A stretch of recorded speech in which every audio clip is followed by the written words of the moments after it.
सद्गुरु श्री ब्रह्मचैतन्य महाराज गोंदवलेकर यांचं प्रवचन 12 मे.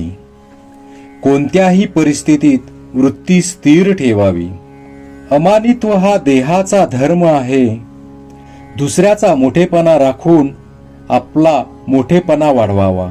दंभ हा मनाचा धर्म आहे. तो दुसऱ्याला फसविण्याकरता नसावा. स्वतःचे कल्याण करून घेण्यापुरताच दंभ असल्यास हरकत नाही. अहिंसा हा देहाचा आणि मनाचा धर्म आहे. अहिंसा ही हेतूवर अवलंबून असते.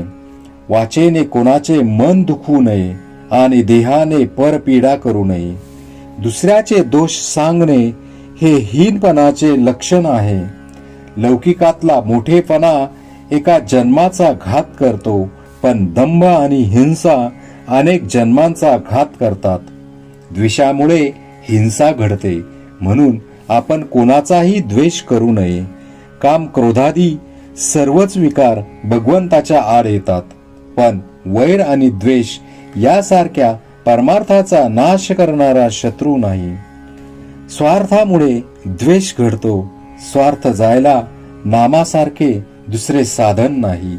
आपली वाचा दुसऱ्याला शिकविण्यासाठी आणि मोठेपणा बाळगण्यासाठी नाही. वाचेने म्हणजे जिभेने बोलता येते आणि खाता येते. नेहमी सत्य आणि गोड बोलावे आणि खाण्याच्या बाबतीत जीभ आपल्या ताब्यात ठेवावी.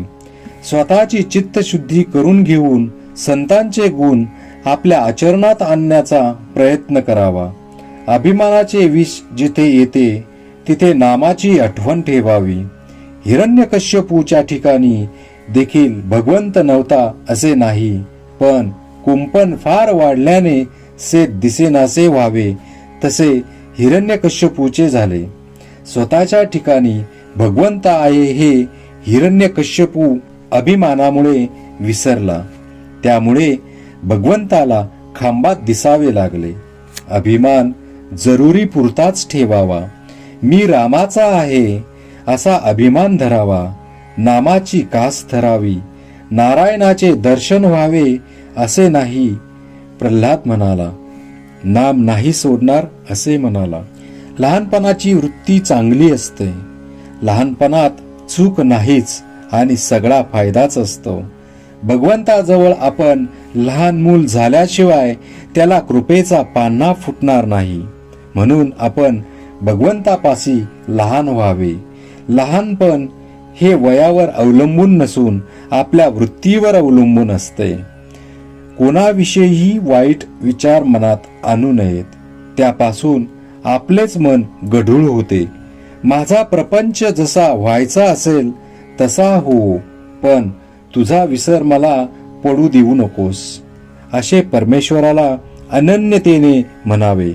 मला खात्री आहे तो तुमच्या सहाय्याला आल्या वाचून राहणार नाही. वृत्ती स्थिर करण्यासाठी तिला स्थिर वस्तूवर चिटकून ठेवली पाहिजे. श्रीराम जय राम, जय जय राम.